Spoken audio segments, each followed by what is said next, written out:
중국인들이요, 한국에 대해서 극단적으로 싫어하고 그거 한국 거 아니야, 중국 거야, 그렇게 댓글 다는 사람들 많아요. 최근에 중국 컨텐츠, 영화든 드라마든 중국 국내 소비자들을 대상으로 만듭니다. 세계 시장으로 못 나가고 선호를 받지 못하죠. 근데 우리 컨텐츠는 세계적으로 인정을 받습니다. 한국인들이 다 자기 문화를 훔쳐갔다라고 자꾸 공격하는 거죠. 세계기구에서 자국 정부를 그 나라 국민들이 얼마나 신뢰하느냐 이런 조사를 해요. 우리나라의 경우에 한 20%, 30% 정도 나옵니다. 그러니까 우리나라 국민들이 평균적으로 한 20, 30%만 우리 정부를 신뢰한다라는 겁니다. 그런데 이제 중국은 중국 정부를 얼마나 신뢰하십니까? 이렇게 설문조사를 해보면 80%가 넘어요. 대단하죠. 그러니까 제가 이런 통계를 말씀드리면 그 교수님 그 사회주의니까 그러지 않습니까? 그렇게 얘기하는데 이거 미국에서 조사해요. 그리고 매년 이렇게 나옵니다. 이게 이제 사실은 우리가 밖에서 보는 중국과 중국인들이 생각하는 중국 정부, 중국 공산당을 대하는 태도가 그만큼 다르다는 것인데, 그 중에서도 중국 청년들 그리고 젊은 세대가 중국 공산당과 중국 정부에 대한 지지도가 높아요. 그러니까 이 점은 이제 우리 MZ세대하고 중국의 MZ세대를 비교해 볼 때 좀 다른 점이죠. 왜 그러냐면 이 사람들은 중국이 성장할 때, 중국이 92년 시장 경제를 도입하고 연 10%씩 이렇게 성장을 하잖아요. 그러니까 소득이 이제 거의 더블되고, 그 다음에 중국이 탈퇴편에 위성도 발사하고, 그리고 미중 대립이 굉장히 심해졌다라는 것은 역으로 얘기하면 중국의 파워가 안 되겠다, 쟤네들은 지금 무너뜨려야 되겠다고 생각할 정도로 중국이 성장했다는 거거든요.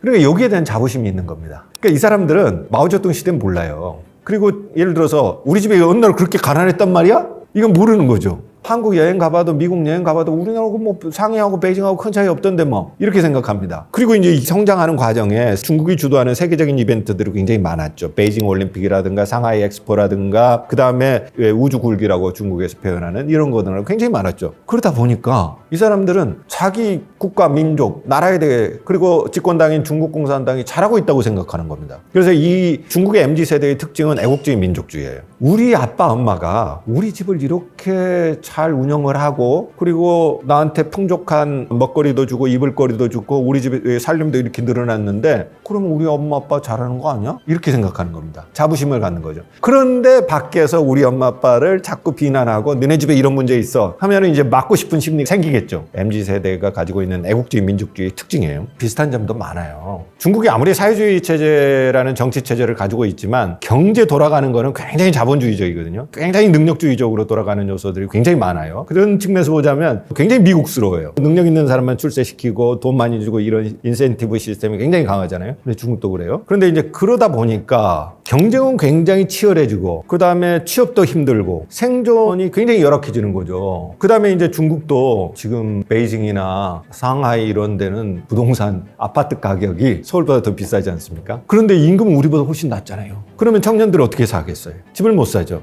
그러니까 이제 경쟁은 심해지죠. 노동 강도는 세지죠. 돈을 모아도 집은 살 수가 없죠. 이런 압박감에 이제 굉장히 시달리는 거죠. 이런 측면에서 보자면 한국의 MZ세대들이 지금 부딪히고 있는 현실하고 많이 비슷하죠. 유행어를 보면 비슷해요. 우리도 이제 한국의 청년과 MZ세대들이 3포세대를 뛰어넘어서 M포세대라고 그러지 않습니까? 그리고 이제 이생망이라고 하기도 하고, 이번 생은 이제 완전히 망했다 그러고, 그래서 이제 환생 스토리가 우리 드라마에 굉장히 많이 나오잖아요. 그만큼 이제 힘들다는 얘기죠. 중국에도 보면 이제는 아이고 나는 이제 아무리 노력을 해도 안 된다. 그래서 이제 아예 나는 포기하고 들어 놓아버리겠다. 그래서 탕핑이라는 유행어가 나옵니다. 들어 놓아서 그냥 편안히 그냥 나는 지내겠다. 아예 그냥 포기해버리는 거죠. 그 다음에 이제 그 중국어로는 네이주엔이라고 하는데, 이게 또 유행을 합니다. 이거는 원래는 학술 용어예요. 어떤 요소를 투입해도 생산성이 늘어나다가 어느 정도 한계에 부딪히고, 아무리 생산 요소를 투입하고 노력을 하더라도 생산력이 증가되지 않고 이제 효율이 없는 거죠. 그러면 이제 죽으라고 노력을 하는데 고갈만 되고 탈진되는 이런 상태. 이거를 이제 상징하는 말이 내권이라는 단어인데, 이게 유행이죠. 그리고 이제 또 하나 유행하는 게 이제 우리가 상가 간다고 할 때 그 상자, 이게 죽음을 상징하는 말이죠. 근데 이 상문화 뭐 다 포기해버리는 거예요. 의기소침하고. 이게 이제 굉장히 유행을 하고, 또는 이제 불계라는 말이 유행합니다. 그러니까 불은 부처님 할 때 불입니다. 아이고 나는 안 돼. 차라리 정신으로 위로나 하면서 그렇게 득도하자. 이런 말 말이 이제 유행을 합니다. 근데 이런 유행으로 보자면요, 한국의 청년들이나 지금 중국의 청년들이나 굉장히 힘든 상황에 놓여 있구나, 이렇게 짐작할 수 있습니다. 그러니까 어떻게 보면 우리 지금 이제 경제 체제를 보자면 신자유주의 경제 시스템이라고 할 수 있고, 근데 중국이 정치로 보자면 사회주의 간판을 내걸고 있지만 실제 경제적인 측면에서 보자면 신자유주의 경제하고 거의 비슷하거든요. 그런 시스템으로 운영되고 있죠. 그러니까 이제 사실은 한중 문화를 두고서 싸우지만 사실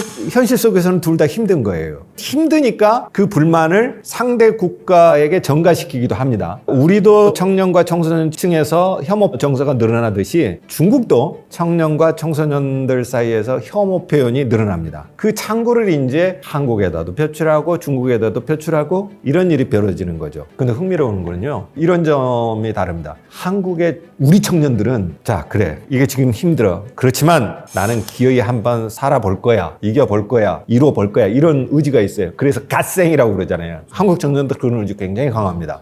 이건 굉장히 유교적이에요. 노력하면 이룰 수 있다. 어쨌든 그래도 올라갈 수 있을 거야, 이런 생각을 하는데, 중국은 사실은 사회주의 체제라고 하지만 껍데기만 사회주의 체제고 계속 새로운 계급제 사회가 되고 있고 새로운 봉건제 사회가 되고 있어서 올라갈 수가 없는 거예요. 굉장히 거기에 대한 좌절감이 있으니까 종교로 귀의해서 불교 스님이 되든지 그냥 들어 놓아버리겠다, 이런 정서는 굉장히 도교적이고 노장적입니다. 대부분의 중국인들은 여전히 한국에 대해서 긍정적인 생각을 가지고 있어요. 그런데 중국의 MZ세대의 경우에는 부정적인 생각을 가지고 있다는 거죠. 한국에 대해서. 그러니까 연령별로 보면 그래요. 이게 참 어떻게 보면 젊은 세대가 저 한국에 대해서 우호적일 것 같은데 중국의 기성세대는 오히려 한국에 우호적이고 반대라는 거죠. 근데 우리는 기성세대가 좀 더 중국에 우호적이에요. 젊은 세대로 올수록 중국에 더 부정적입니다. 그러니까 양국의 젊은 세대가 지금 한중 두 나라를 상호 부정적으로 봅니다. 그러면 이제 이유가 뭐냐? 첫째는 이제 젊은 세대가 지금 직면한 자국 안에서, 그러니까 한국과 중국 안에서 사회적 경제적 불만, 이것이 이제 혐오의 정서를 자극하는 측면이 있고, 또 하나 이제 중국의 경우에는 문화 갈등이 중국 청소년들, 청년들에게 굉장히 크게 작용을 합니다. 중국 MZ세대의 경우는 민족적 또는 애국주의가 굉장히 강한데, 중국 애국주의, 민족주의 측면에서 보자면 경제도 그래도 아직도 괜찮고 다른 것도 괜찮아요. 그런데 뭐냐면 지금 문화가 문제가 있어요. 구독자들께서 중국 컨텐츠 최근에 거 구독해 보신지 모르겠어요. 거의 없을 겁니다. 예전에 한국인들은 중국 영화도 많이 보고 중국 드라마도 많이 봤어요. 그런데 아마 구독자들께서 최근에 중국 컨텐츠를 보신 경험이 거의 없으실 겁니다. 왜냐하면 지금 최근에 중국 컨텐츠, 영화든 드라마든 대부분 세계 시장을 상대로 만드는 게 아니라 중국 안에 중국 국내 소비자들을 대상으로 만듭니다. 국내용이라는 거죠. 여기에 치명적인 한계가 있죠. 중국은 내수 시장이 크기 때문에 안에 그 내수만 가지고도 충분히 수익을 낼 수 있습니다. 그래서 이제 중국이 애국주의 컨텐츠가 많이 나오는 거예요. 근데 이제 우리의 경우에는 시장이 작으니까 결국은 세계 시장을 보고서 컨텐츠를 만들어야 돼요. 굉장히 보편적인 컨텐츠를 만들어냅니다. 중국 문화적 컨텐츠는 세계 시장으로 못 나가고 보편적인 어떤 선호를 받지 못하죠. 근데 우리 컨텐츠는 세계적으로 인정을 받습니다. 중국 청소년들이 문화적 자존감이 훼손당하는 겁니다. 예전에는 동양적인 것 또는 동아시아적인 걸 보면 아, 저거 중국적인 거네, 차이니스 스타일이네, 이렇게 봤죠. 근데 갓 보고 한국 스타일 보고 이러면 오, 저게 원래 한국 거구나. 동아시아의 문화를 상징하는 것이 한국 문화가 돼버린 거예요. 그러니까 중국 청년들이나 청소년들 입장에서 보면 문화 콘텐츠를 많이 보고 한국 콘텐츠를 많이 보고 하니까 자신들이 가지고 있는 문화적 자존심이 훼손되었다라고 생각을 하고 한국인들이 다 자기 문화를 훔쳐갔다라고 자꾸 공격하는 거죠. 그거 사실 중국에서 기원했는데 그거 한국 거 아니야, 중국 거야, 이런 시비를 지금 계속 거는 거죠. 그러니까 이제 한국과 중국 사이에 유일하게 문화적 갈등이 있는 거죠. 이거는 이제 한국과 중국이 문화가 비슷해요. 그리고 3,000년, 길게는 한 5,000년 동안 한국과 중국이 거의 국경 없이 왔다 갔다 했잖아요. 그러다 보니까 비슷한 게 굉장히 많아요. 그러다 보니까 중국인들이 그거 다 우리 중국에서 기원했어, 이렇게 이제 문화적인 소유권, 그다음에 종주권을 주장하는 거죠. 이게 이제 특히 MZ세대들이 가지고 있는 애국적 보수주의 또는 문화 보수주의하고 정사하고 맞물리면서 한국에 대해서 굉장히 부정적인 인식이 확대되고 있는 거죠. 우리가 중국을 볼 때 오해하는 측면이 있어요. 중국이 굉장히 여러 모습들을 가지고 있는데 그것을 하나의 색깔로 보는 경향들이 있어요. 이제 농담처럼 하잖아요. 중국인들이 한국에 오면 제일 놀라는 게 그렇다는 거죠. 오늘은 전국적으로 비가 내리겠습니다. 일기예보가 이렇게 나오는 거예요. 중국인들이 깜짝 놀라죠. 어떻게 전국적으로 비가 내려? 그러니까 중국 네티즌들 중에 한국에 대해서 극단적으로 싫어하고 그렇게 댓글 다는 사람들 많아요. 14학명 중에 왜 없겠어요? 많습니다. 그런데 그렇지 않은 사람도 많아요. 한류가 가장 피크를 쳤던 90년대 후반에도 대장금이 들어가고 막 할 때도 한국에 대해서 부정적인 의견 굉장히 많았어요. 그런데 이제 그때는 더 좋아하는 사람들이 많았다는 거죠. 그러니까 지금도 싫어하는 사람도 있지만 좋아하는 사람도 많습니다. 한국 드라마 늘 보고 공식적으로 유통이 안 되면 그야말로 불법적으로 다운받아서 연결해서 보고 하는 사람들이 굉장히 많죠. 그런데 확실히 과거보다는 많이 줄었어요. 그리고 이제 중국의 40대 이상들은 사실은 한류에 대해서 굉장히 친화적이거든요. 그런데 이제 지금 20대, 그 다음에 10대, 30대 초반 사람들은 사드 사태 이후에는 공식적인 방송 채널에서는 한류 콘텐츠가 방영이 되지 않았으니까 한류 드라마 또는 영화를 또는 케이팝을 접해볼 수 있는 게 많이 줄었어요. 그렇지만 그럼에도 불구하고 여전히 많은 사람들이 한국 드라마를 보죠. 한국 드라마에 대한 수요는 과거보다는 줄었지만 여전히 선호도는 있는 것이죠. 지금 여전히 한류 팬의 가장 큰 시장은 중국이죠. 그리고 드라마를 여전히 보고 있죠. 근데 이제 이럴 수 있어요. 불법 다운을 받아서 보는 건 나쁜 일이죠. 그렇지만 한편으로는 한류 콘텐츠에 대한 중국인들의 관심이 이어져 가고 있다는 거예요. 그게 이제 공식적으로 더 많이 확대되면 이제 폭발할 수 있는 거죠. 여전히 그런 수요는 계속 지속되고 있습니다. 최근에 들어서 중국 시장이 망한다. 중국에서 우리가 수익을 낼 수 있는 건 없어졌다. 이렇게 생각하는 거. 삼성 휴대폰은 중국인들이 쓰지 않고 그다음에 이제 현대차 매출도 뚝뚝뚝 떨어지고 그러다 보니까 한국 상품, 한국 제품들의 인기가 예전 같지 않고 심지어 이제 철수해야 된다 이렇게 나오죠. 그리고 이제 한국 화장품도 매출이 뚝뚝 떨어졌어요. 그건 이제 중국 화장품이 그만큼 이제 퀄리티가 좋아지고 그러다 보니까 이제 그런 경우죠. 그런데 한편으로 생각하면 한국 제품, 한국 기업 중에 여전히 돈을 많이 벌고 여전히 사랑을 받고 있는 것도 있어요.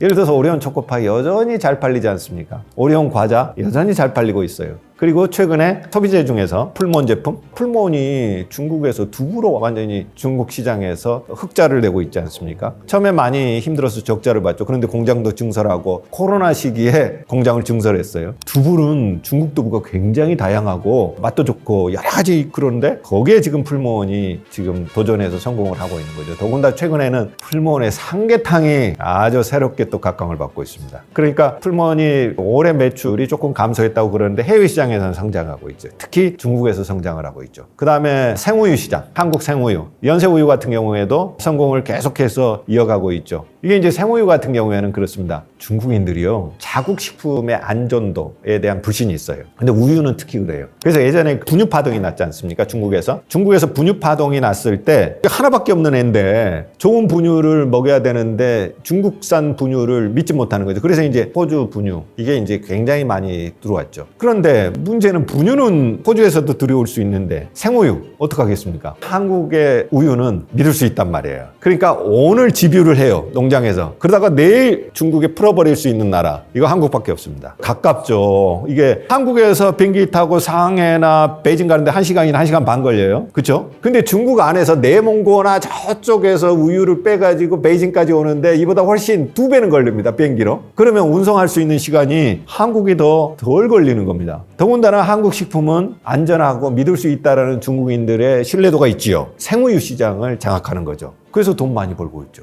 돈을 벌지 못하고 망한 기업도 있어요. 그렇지만 여전히 돈 버는 기업들도 있습니다. 그러면 이제 우리가 중국을 볼 때 중국의 빈 곳 많거든요. 그 중국을 우리가 바둑 두듯이 빈 곳을 기어이 파고들어서 중국에서 돈을 벌어야죠. 왜냐하면 우리하고 제일 가까운 곳에 이렇게 큰 시장이 있잖아요. 물론 벌기 어려울 수도 있어요. 그렇지만 일단 장악을 하면 얼마나 큰 시장입니까? 그러니까 포기하더라도 있는 한, 벌 수 있는 한 최대한 중국 시장에서 우리가 벌어야 된다는 겁니다.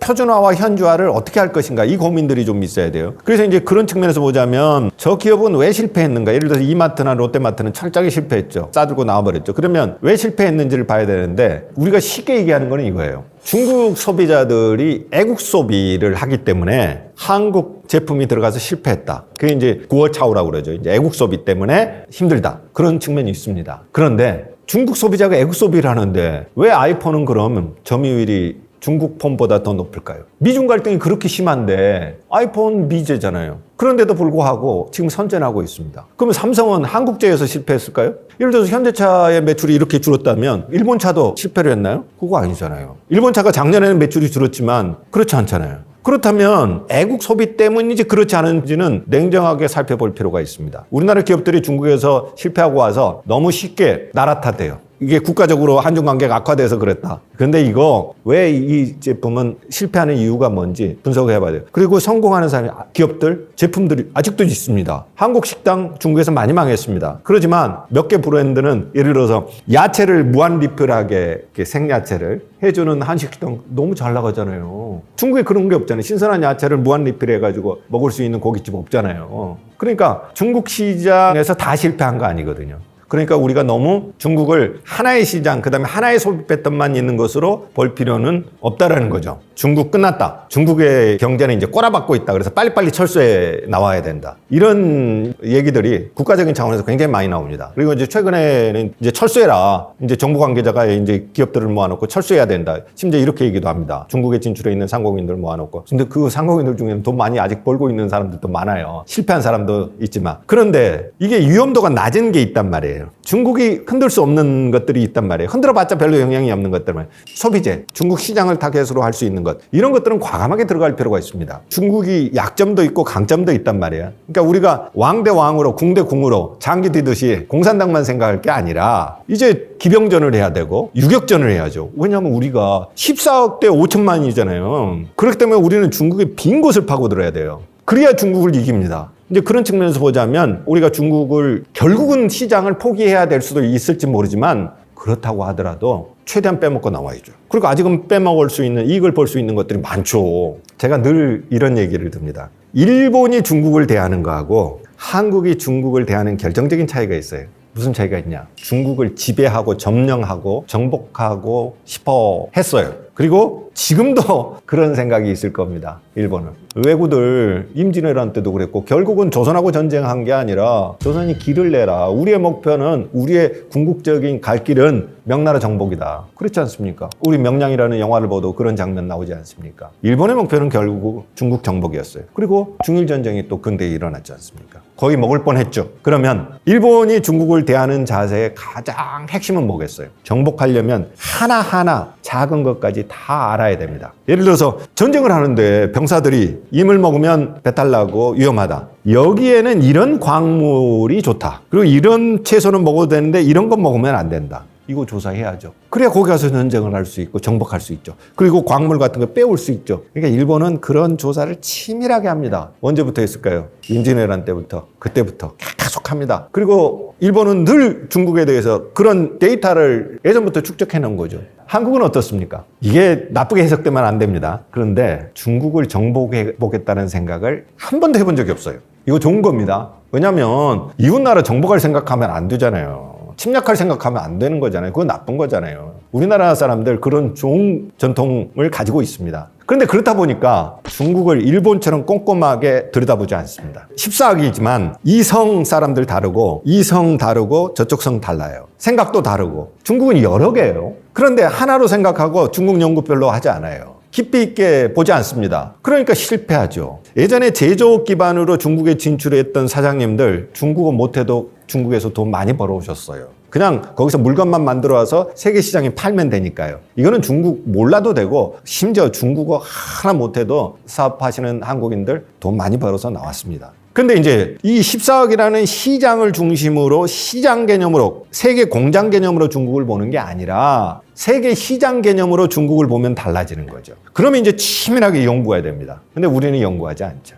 돈 벌겠어요? 그러니까 이제 실패하고 나면 본국에 보고해야 되는데 베이징 지사에서 영업 실패했어요. 그러면 한국에 보고해야 되는데 이게 애국 소비 때문에 안 됩니다. 자기 탓은 안 하는 거죠. 그래야 우리나라에 들어올 수 있죠. 그리고 우리나라 예를 들어 기업에서 중국 주재원을 파견할 때도 중국 통을 파견하지 않습니다. 중국어 못하는 사람 그냥 1년 연수해가지고 보냅니다. 한국에서 업무 능력이 인정된 사람 보냅니다. 이러면 안 되죠. 절대 그렇게 하면 중국 못 이겨요. 중국 시장에서 성공 못합니다. 그러니까 중국을 보는 기본 태도는 진짜 제가 중국을 한번 이거 정복해보겠다는 자세를 가지고 연구를 해야죠. 진짜 전쟁하듯이 연구를 해야 됩니다. 그러면서 중국이 빈 곳이 뭔지, 우리가 가지고 있는 강점이 뭔지, 중국의 약점이 뭔지 이런 부분을 면밀하게 파고들어야 되는데 우리는 그러지는 않습니다. 우리나라 많은 기업들, 지금 중국에서 돈 많이 버는 기업들 있잖아요. 그 기업들, 그 제품들은 적어도 그런 노력을 한 겁니다.